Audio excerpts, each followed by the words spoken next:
Imaginons un espace étranger au principe d'Archimède et que l'extension de l'âme nous permette d'occuper la totalité de l'espace.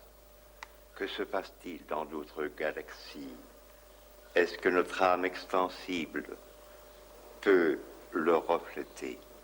À tout instant, la durée et l'espace balancent leurs équilibres respectifs sans que nous puissions jamais les réduire et les dominer.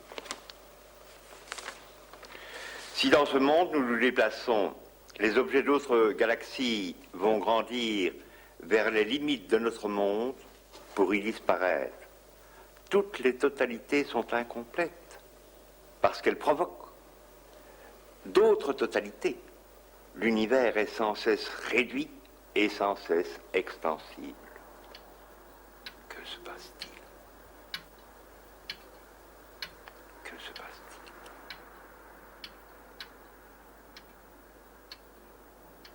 Les durées peuvent-elles être les miroirs? L'espace peut-il être le temps peut-il être l'espace? Dans l'hypothèse selon laquelle l'extension de la conscience n'implique pas que nous grandissons physiquement, nous pouvons étendre notre conscience sur des objets extrêmement différents et additionner dans une extension formidable les choses, et notre corps reste inscrit dans un espace uniquement conforme à lui-même. Bref, à tout instant, le questionnement dure, se prolonge.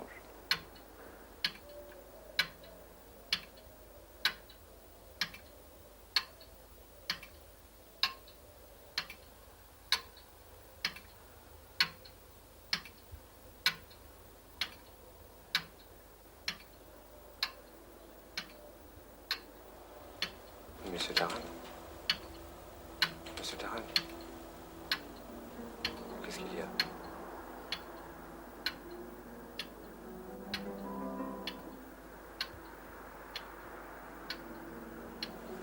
Qu'est-ce que vous avez?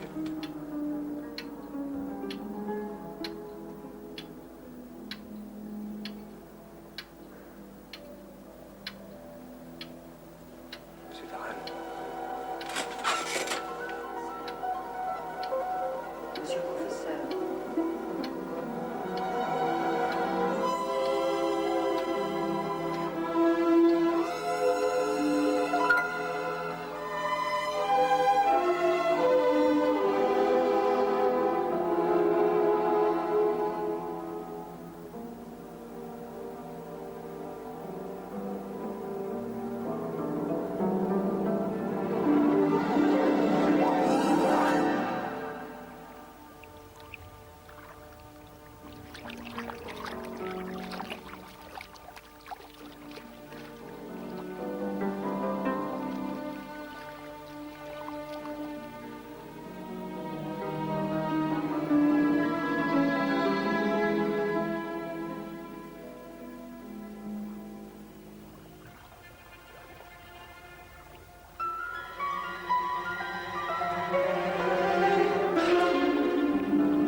Mais enfin, vous connaissez mon nom. Je suis célèbre. Je jouis de l'estime publique. Vous devriez le savoir, comme les autres. Je dirais même, étant donné votre profession, mieux que les autres.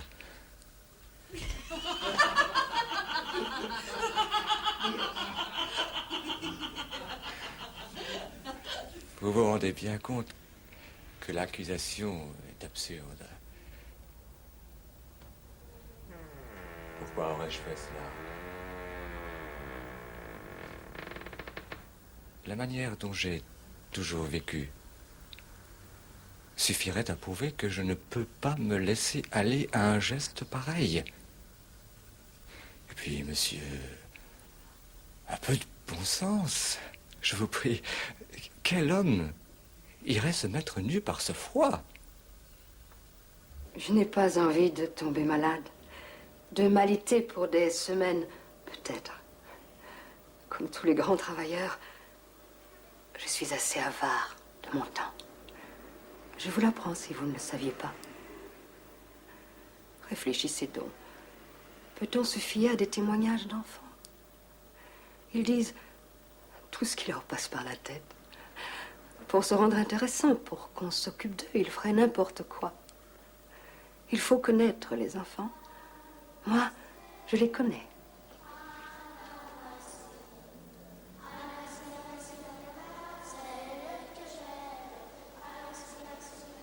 Non, que j'ai des enfants pour élèves. Je suis professeur de faculté.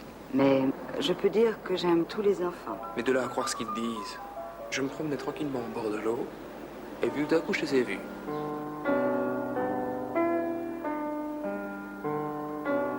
Ils étaient tous là, tout près. Ils m'encerclaient. Il en sortait d'autres de partout, en même temps. Tous venaient sur moi. Alors je me suis mis à courir. Je ne sais pas pourquoi j'ai couru. Peut-être parce que je ne m'attendais pas à les voir là. Évidemment, j'ai couru. Mais c'est tout. Regardez-moi, messieurs. Ai-je l'air d'un homme qui s'est rhabillé en hâte? Et quand aurais-je eu le temps de me rhabiller? Je regrette, mais j'ai sous les yeux un rapport qui ne concorde pas du tout avec vos dires. Ils couraient et ils criaient tous ensemble, comme s'ils s'étaient donné le mot. Que criaient-ils?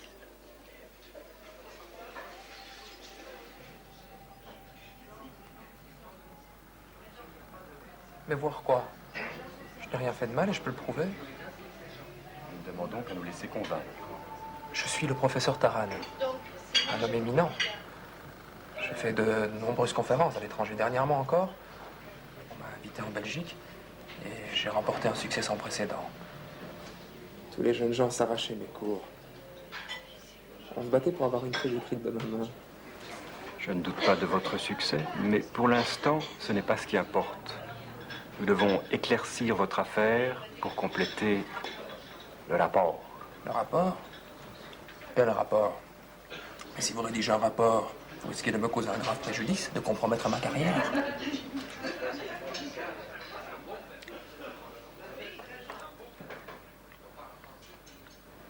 Vous n'êtes pas le premier à qui de telles choses arrivent. Vous en serez quitte pour une amende. Voilà tout. Et si vous pouvez la payer, cet incident n'aura pour vous aucune conséquence. Je peux vous signer un chèque, rien de plus facile. Tout de suite, si vous voulez. Non, pas tout de suite. Je vous demande seulement de signer une déclaration. Vous reconnaîtrez avoir été surprise, nue, par des enfants à la tombée de la nuit. Vous pouvez ajouter que vous ne vous saviez pas observer.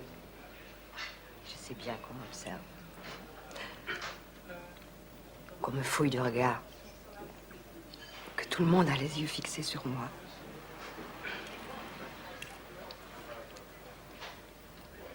Pourquoi me regarde-t-on ainsi? Je ne regarde personne, moi. Le plus souvent, je baisse les yeux. Parfois même, je les ferme, presque. J'avais les yeux presque fermés quand ils sont venus tous.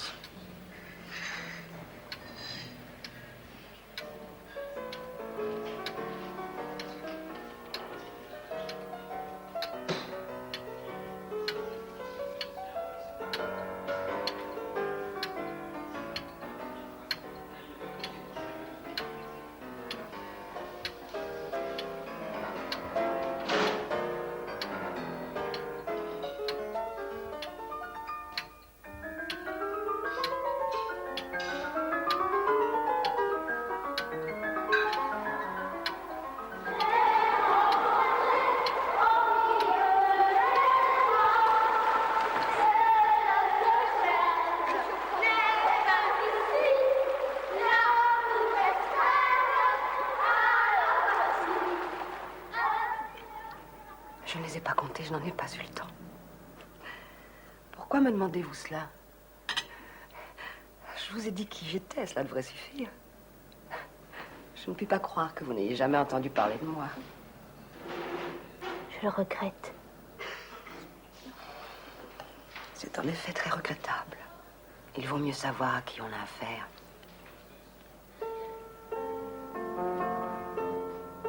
Comment pouvez-vous vous fier à des racontars d'enfants? Qu'est-ce qui prouve que la fillette qui est venue ici pour tout vous dire est réellement assistée à la scène? D'autres enfants ont dû la lui raconter, à leur façon. Et elle l'a encore transformée, modifiée, sans même s'en rendre compte. Oui, c'est bien ce qui s'est passé. Du reste, c'est très simple. Vous n'avez qu'à convoquer les gens qui me connaissent. Je peux vous donner leur nom et leur titre. Ils témoigneront de ma moralité, de mon renom. Faites-les venir ici, tous. Faites venir n'importe qui, et vous verrez. Vous n'avez pas vu un monsieur très grand, très fort. Il tient toujours ses lunettes à la main. Il m'avait donné rendez-vous ici.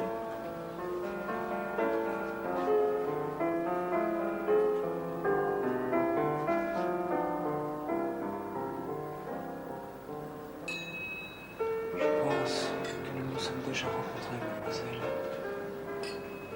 Si je me souviens bien, vous avez fait paraître récemment une thèse. Une thèse tout à fait remarquable. Vous devez faire erreur, je suis journaliste. Qu'il fait chaud chez vous. Vous ne pouvez pas aérer un peu? Permettez que je me présente.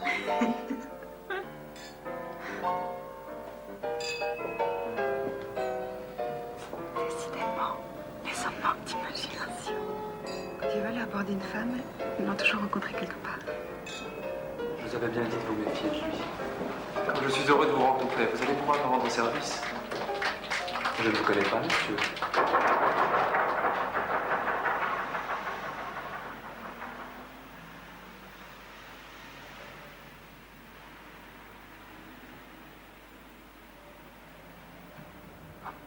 Comment?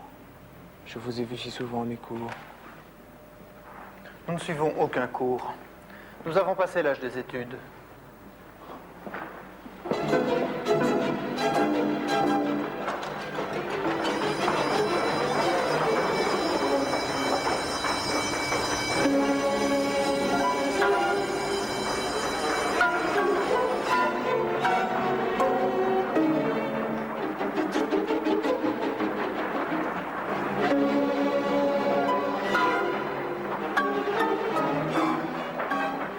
Je suis le professeur Taran.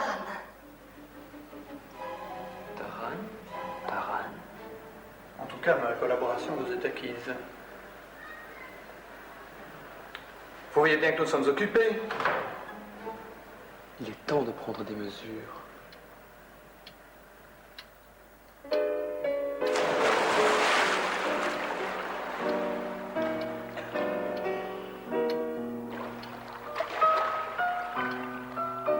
C'est incompréhensible. Parce qu'enfin, sans parler de mes titres, de mes travaux, j'ai un visage que l'on n'oublie plus. Quand on l'a vu une fois. Certainement. Il est vrai que j'ai fait entre-temps un long voyage à l'étranger. Je sais. Un voyage qui vous a valu un très grand succès. Un succès extraordinaire. Aussi dois-je prochainement repartir là-bas. À l'étranger, on examine beaucoup plus sérieusement les problèmes qui m'intéressent. On leur accorde une importance qu'ils n'ont pas toujours ici, il faut bien l'avouer. Je suis le professeur Taran.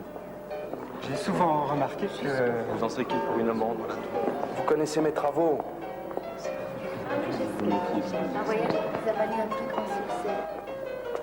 Vous m'étonnez beaucoup, messieurs. D'autant plus que je connais et estime tout particulièrement le professeur Ménard.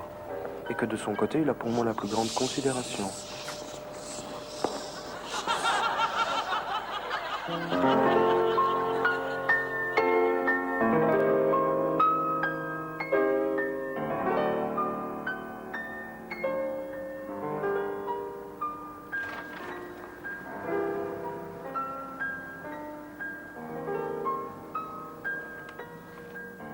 S'en va? Nous n'allons pas rester ici indéfiniment comme des coupables.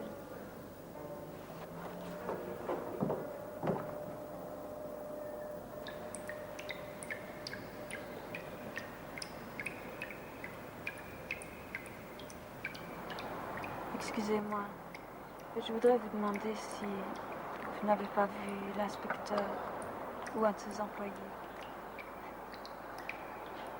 C'est très ennuyeux. Je devais signer une déclaration et je ne l'ai pas fait. Je ne comprends pas. Toujours personne. Que c'est fatigant. La gérante est encore allée se promener comme d'habitude. Dans ces conditions, elle ferait mieux de donner son congé. Ce serait plus honnête. Je voudrais tout de même savoir si j'ai du courrier. Taran. Qui êtes-vous? Et que voulez-vous? Il n'y a personne au bureau. Nous cherchons le dénommé Taran. Vous voulez dire le professeur Taran? Papier. La profession est laissée en blanc. C'est une fâcheuse lacune. Car alors qui me prouve que c'est moi que vous cherchez? Je suis le professeur Taran. J'ai une chaire à l'université. Qu'est-ce qu'il y a? Je n'ai fait de mal à personne. J'ai ma conscience pour moi. Vous avez commis une infraction à nos règlements. Expliquez-vous. Nous ne demandons pas mieux, mais vous nous coupez la parole. L'infraction que vous avez commise est très banale. Vous en serez quitte pour une contravention. Encore faudrait-il que je sache de quoi il s'agit. Du calme! Qui donc n'a jamais eu de contravention?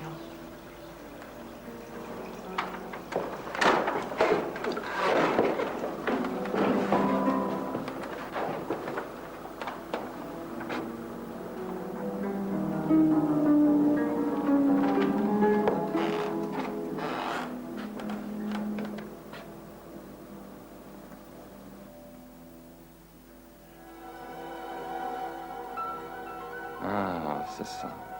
Vous n'êtes pas au courant. Je viens précisément des bureaux de la police. J'ai signé les papiers qu'il fallait. Et des témoins se sont portés garants de mes bonnes mœurs. Mon affaire est arrangée. Du reste, vous pouvez vous en rendre compte puisque je suis là, en liberté, devant vous, et que je vous explique. Vos services sont très mal organisés, il faut bien le dire, car ce que je vous apprends là, vous devriez le savoir.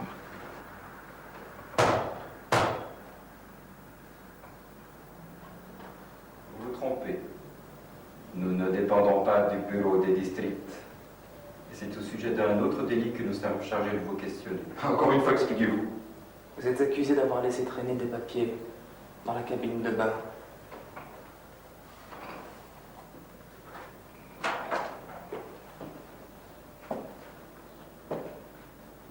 Vous croyez tout permis? Vous saurez désormais qu'il faut respecter la propreté des cabines.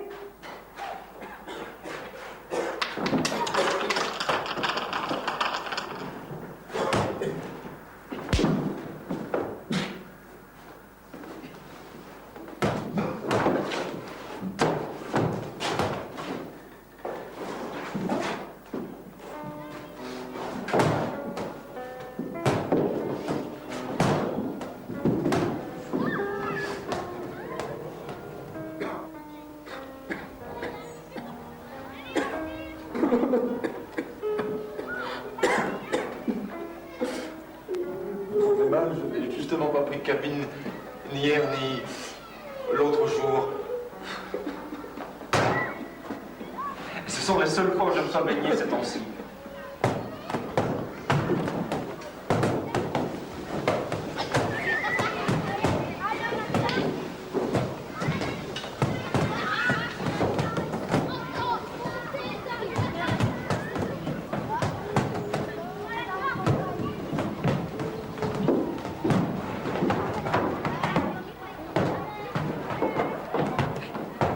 Évidemment, j'ai l'habitude de prendre une cabine.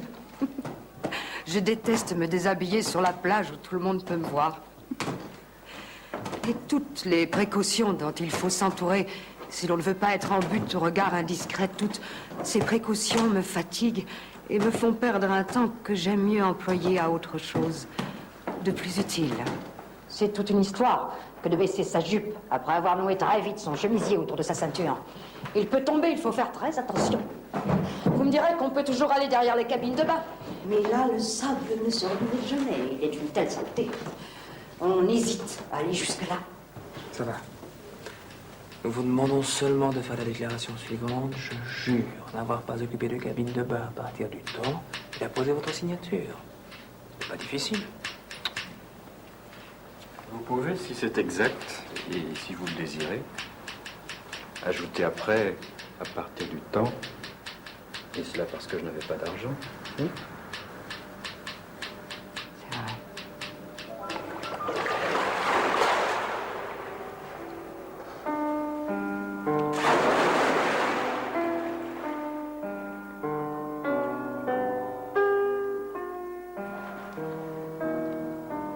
Je n'avais pas d'argent sur moi. Cela peut arriver à tout le monde d'oublier son argent à la maison.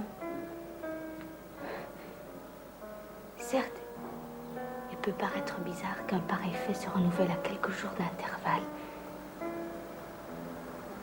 Mais si l'on y réfléchit, c'est une vue très superficielle. Les choses arrivent toujours par série. C'est curieux, mais le fait est là. Oui, la dernière fois que je suis allée à la plage, j'ai de nouveau oublié mon argent. Vous me direz que j'aurais pu le chercher et revenir sur mes pas. Mais ça, messieurs, je ne peux pas. Je ne l'ai jamais pu. Parcourir une route avec elle, l'idée qu'on aura encore à la parcourir, à en revoir tous les détails, je n'en sens pas la force. Et puis, d'une manière générale, je n'aime pas marcher. Je ne peux pas travailler en marchant. Reconnaissez-vous ceci? Mais c'est mon cahier. Comment l'avez-vous eu? Répondez-moi. Je vous somme de me répondre. Je l'ai constamment sur moi et ne me quitte jamais.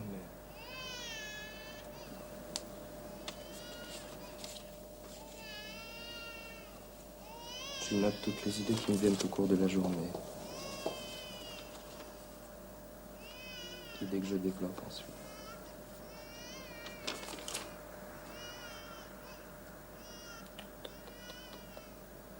Vous n'y trouverez pas le texte complet d'un seul de mes cours. Tout le cahier n'y suffirait pas. Mes cours sont longs. Très longs. Un ami m'a assuré que dans aucune université on en fait d'aussi long. J'ai droit à plusieurs heures d'affilée. Parfois même, j'occupe la chaire jusqu'à la nuit. Et tandis que je parle, on allume les lampes. Et par les portes ouvertes ne cessent d'entrer de nouveaux auditeurs. Naturellement, je n'aime pas beaucoup cela. À cause du bruit des chaises qu'on déplace. Mais beaucoup de gens ont dans la journée des occupations auxquelles elles ne peuvent se soustraire. Quelque envie qu'elles en aient. Faut se mettre à leur place. D'autant plus que mon enseignement ne souffre pas de cet état de choses.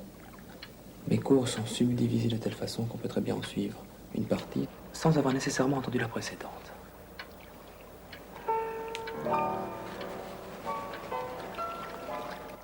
Ce n'est pas que je me répète, bien sûr que non. Mais au début de chaque partie, je résume ce que j'ai dit précédemment.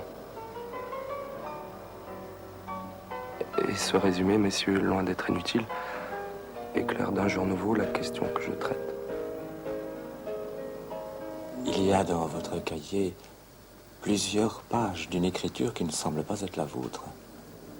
Ici, par exemple. Mais non, voyons, c'est moi. C'est moi. Je me reconnais très bien, mais une écriture comme la mienne, si particulière. Alors, relisez-nous ce que vous avez écrit. Je veux 20. Oui, en effet, j'ai du mal à déchiffrer, mais cela ne prouve rien. Quand on écrit très vite, en marchant par exemple, et je travaille souvent en marchant, il arrive que l'on ne puisse pas se relire.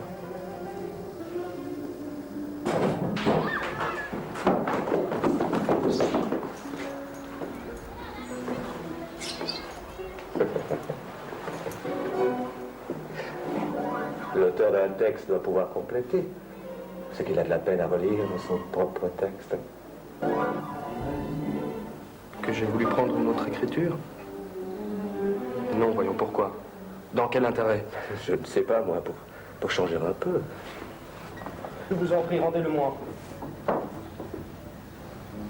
Un peu de patience. Encore une question. Pourquoi les premières et les dernières pages du cahier sont-elles remplies? Les pages du milieu et Les pages du milieu. J'ai écrit partout. Même dans les marges. Vous avez dû le remarquer.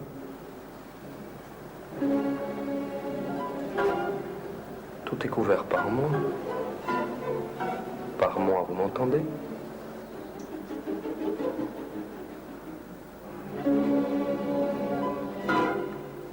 Vous n'avez pas encore utilisé toutes les pages. Voilà tout.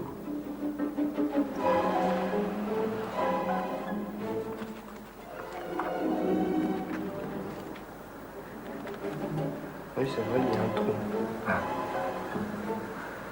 Un trou juste au milieu.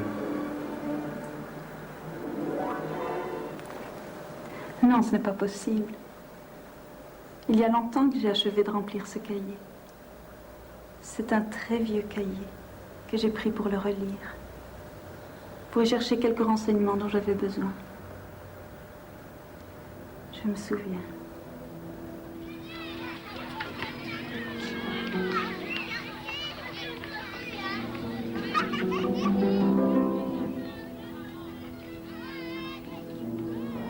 Nous vous le disions bien. Je vais vous expliquer. C'est très simple. Parfois, je prends mes cahiers par un bout, parfois par l'autre. Vous comprenez? Oh, je prévois vos objections. Vous allez me dire. Mais alors pourquoi est-ce toujours écrit dans le même sens? Si vous commenciez aux deux extrémités, on ne pourrait pas le lire d'une seule traite. Bien sûr. Seulement je fais attention. Évidemment, j'aurais pu prendre garde à ne pas changer de page et ce ne serait pas arrivé. Mais je suis distrait, messieurs. Beaucoup de savants et de chercheurs le sont. Je dirais même presque qu'ils le sont tous. Il y a même beaucoup d'anecdotes à ce sujet.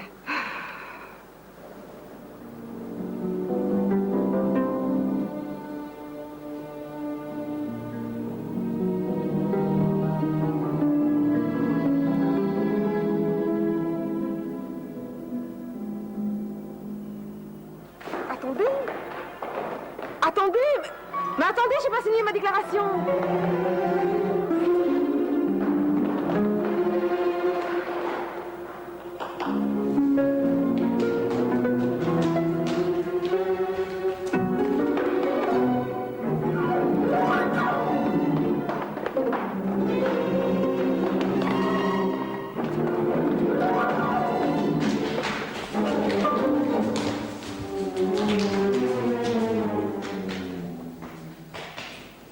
Vous m'avez pas donné de porte-plume.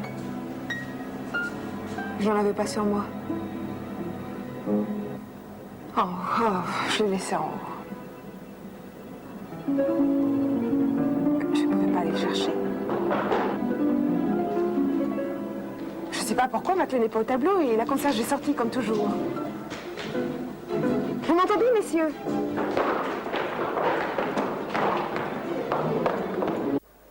Je comprends pas. Je comprends pas pourquoi ils sont partis comme ça. Sans rien me dire. Sans même me tendre la main.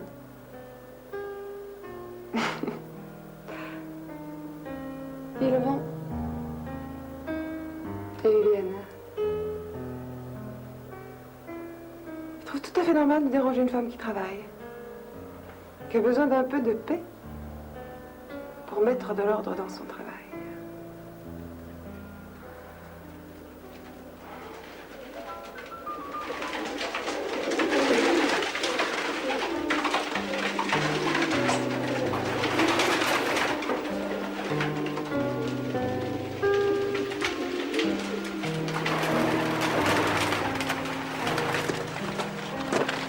Y a-t-il du courrier pour moi?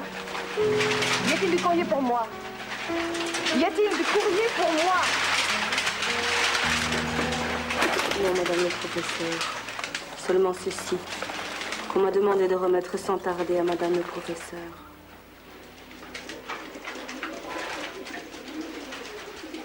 Non, il doit y avoir une erreur.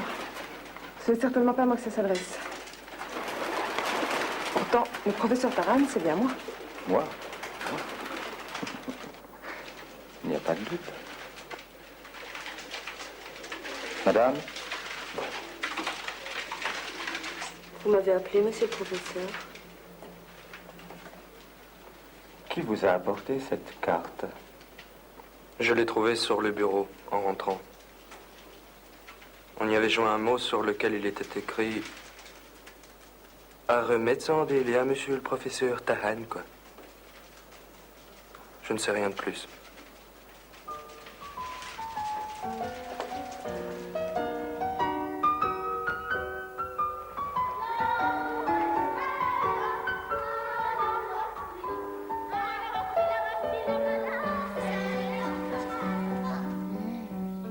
Il fait bon ici.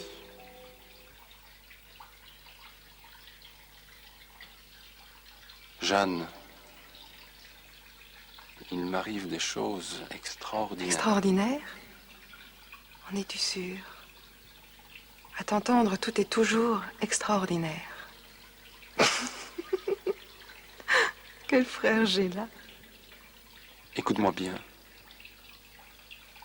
On vient de m'apporter cette carte. C'est le plan de la salle à manger d'un navire à bord duquel j'aurais retenu une place. Seulement, voilà, je n'ai pas retenu de place à bord de ce navire. À en juger d'après cette carte, c'est une belle grande salle à manger. Oh oui, elle est grande. J'ai souvent admiré dans les agences la photographie du président Welling. C'est certainement le paquebot le plus rapide et le mieux aménagé de tous. C'est possible. Il reste que je n'ai pas retenu de place à bord de ce navire. Ni d'aucun d'autre. Et par conséquent... De quoi te plains-tu? On a eu des égards pour toi. Tu vois la croix, là? C'est ta place. Tu es à la table d'honneur. Et au centre encore. Tout cela n'explique pas pourquoi j'aurais retenu une place à bord de ce navire. Pour aller où? On ne va pas en Belgique par voie de mer, que je sache. Pour t'avoir placé aussi bien, ils doivent savoir qui tu es. Bien sûr. Ce n'est pas par hasard qu'ils m'ont mis à la table d'honneur à côté des plus hautes personnalités. Mais je n'ai pas l'intention d'aller si loin. Je n'ai aucune raison de le faire. Je n'ai rien à chercher, ni à craindre. Tu as dû prendre ton billet un jour où tu étais fatigué, à la suite d'un trop grand travail. Et puis tu étais moins fatigué, et tu as oublié que tu l'avais pris. Peut-être. Oui. Il arrive qu'on fasse des choses qu'on oublie par la suite. Souvent, je cherche mes peignes et je les ai dans les cheveux, c'est drôle. On est un peu vexé sur le moment et puis on rit. J'ai une lettre pour toi. De Belgique? Je ne sais pas. Il y a une statue sur le timbre et une inscription. Tu as la lettre? Dessous de la statue, c'est écrit territoire de l'indépendance. Mais il n'y a jamais de telles inscriptions sur aucun timbre. Donne-la-moi. Il y a un autre timbre avec un lion. Ah oui, le lion royal de Belgique. J'ai dû payer une surtaxe qui a vidé tout mon porte-monnaie. C'est bien ce que je pensais. La lettre du recteur. Donne-la-moi. Je voudrais te la lire. Donne-la moi. Non. Non, lis-la. Monsieur, vous témoignez dans votre dernière lettre d'une impatience qui, je l'avoue, m'a étonnée. J'en étais sûr. J'ai été maladroit. Je l'ai vexé. Je croyais pourtant, en attirant votre attention sur l'état de santé de ma femme, vous avoir suffisamment expliqué les raisons du retard que j'ai apporté à vous répondre. Évidemment, j'aurais dû lui demander les nouvelles de sa femme. Mais il pourrait se mettre à ma place. Je lui parlais dans ma lettre de questions qui me tiennent tout particulièrement à cœur. On ne passe pas si facilement d'un sujet à l'autre. Eh bien oui, j'ai oublié sa femme. Dans ces conditions, il m'est de toute manière impossible de prendre les dispositions que nécessiterait votre second séjour parmi nous. Il se croyait remplaçable.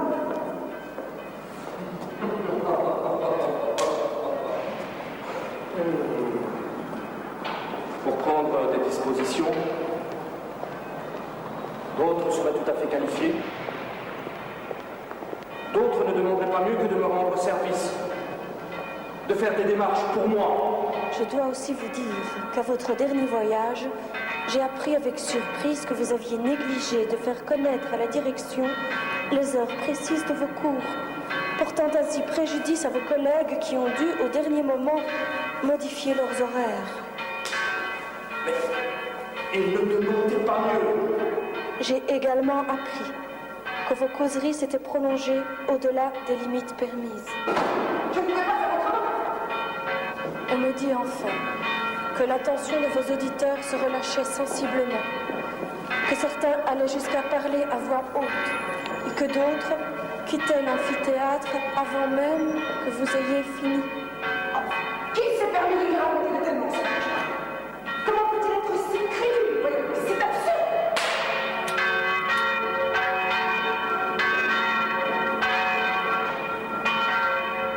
Si la salle s'est vidée pendant que je faisais mon cours, je l'aurais pris. Je me suis arrêtée. Or, je ne me suis jamais arrêtée. Au contraire, j'ai parlé d'une seule traite et sans baisser la voix.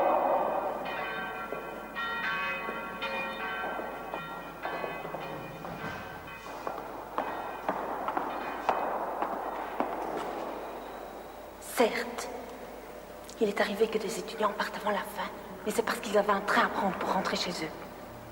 Ils étaient venus d'une autre ville spécialement pour m'entendre, et il n'y avait que ce train-là. On ne peut rien reprocher à ces étudiants, absolument rien. Quant aux murmures qui, une fois, se sont élevés du fond de la salle, je sais ce qui les a provoqués. Les étudiantes ont fait taire des jeunes gens assis derrière elles, qui s'écrient. Clarté! Quelle puissance de raisonnement!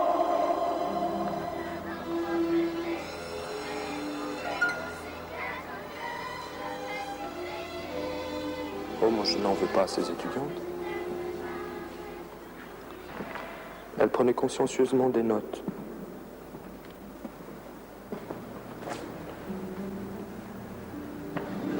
Mais il est tout à fait normal qu'elles aient réclamé le silence.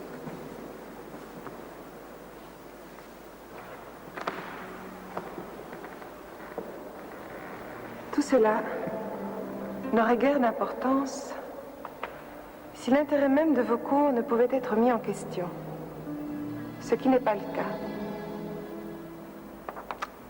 Vos derniers exposés m'ont paru très inégaux. Inégaux? Facile à dire. Comme si on pouvait toujours aller au centre. Comme s'il n'y avait pas des questions que l'on fouille plus que d'autres, parce qu'elles vous concernent personnellement, qu'elles vous touchent. Certains points m'ont intéressé, mais j'aurais aimé les voir avec plus de précision. Et je dirais plus d'honnêteté. Les idées que vous exprimez me rappellent un peu trop celles déjà consacrées du professeur Ménard. Non que je fasse la moindre réserve sur ces idées. Elles me semblent au contraire mériter la plus grande attention. comment avez-vous pu négliger d'indiquer vos références et présenter ainsi comme le résultat d'une recherche personnelle la démarcation d'une œuvre que nous connaissons et admirons tous? Ah, ce n'est pas vrai. Ce n'est pas vrai. Nous avons eu les mêmes idées au même moment. Ce sont des choses qui arrivent. Je ne vous aurais peut-être pas fait part de mes impressions si on ne m'avait adressé de divers côtés des lettres me signalant ce qu'il faut bien appeler aux indélicatesses. Ils lui ont écrit tous. Je savais qu'il le ferait.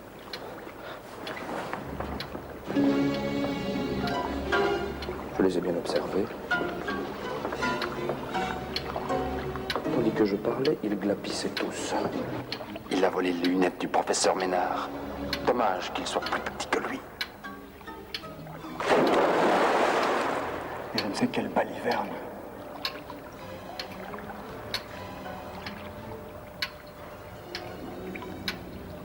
Si seulement ils avaient eu le courage de se lever et de me dire en face les choses qu'ils chuchotaient lâchement, alors je m'en serais levé et j'aurais dit: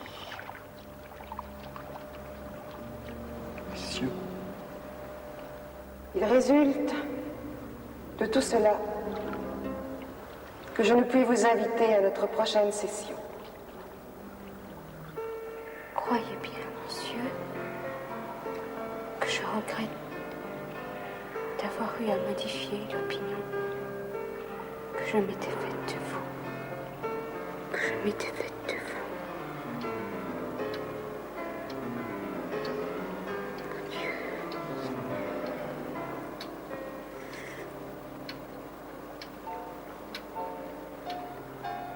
pourquoi me dire ça maintenant, après tant d'années?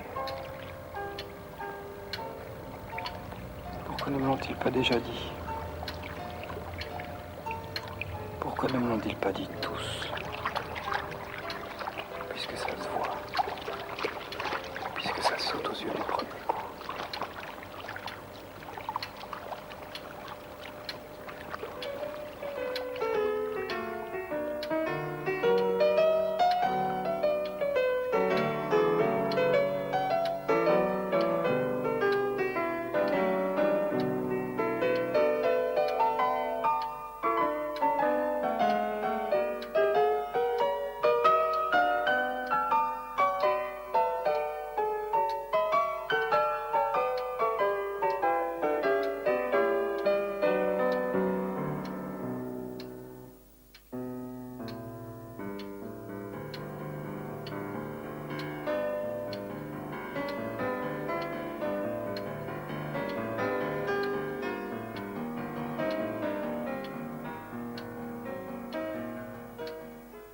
Monsieur le professeur.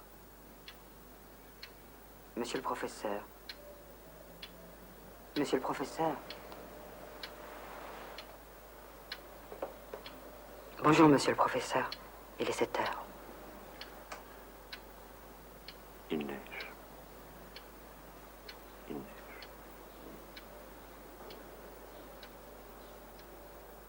Oui, il neige. Donc, il neige.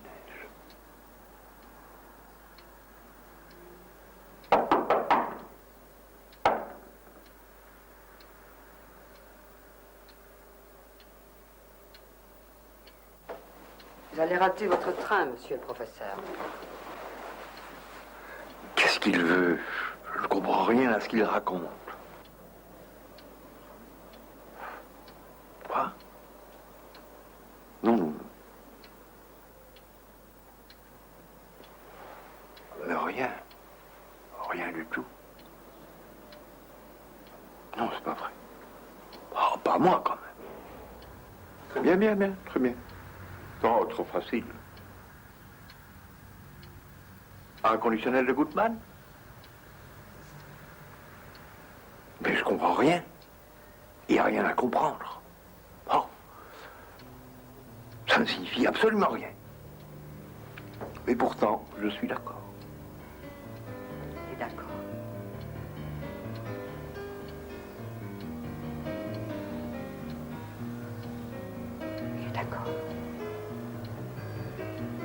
Monsieur Taran, est-ce que un jeu de langage privé peut coexister avec un jeu de langage public? Et si oui, quel est le rôle du principe d'individuation? Oui, on peut considérer l'individuation comme un pur jeu de langage. Monsieur Taran, je regrette que vous n'ayez pas parlé du rapport entre les mondes possibles et la perspective. Ça, c'est le jeu de l'imaginaire uniquement. Napoléon a-t-il existé? Je n'en sais rien. Les livres le disent. Et par conséquent, là, c'est l'incertitude. Tout ce que nous ignorons, nous ne pouvons en rendre compte. Monsieur Taran, est-ce que... Oh, peut-être. Monsieur Taran, croyez-vous à l'existence des langages privés?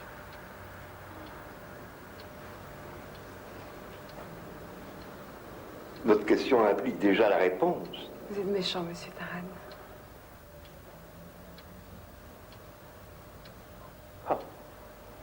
Est-ce que la réponse que l'on donne quand on interroge si elle était déjà impliquée dans la question, comment voulez-vous que les deux langages se rencontrent?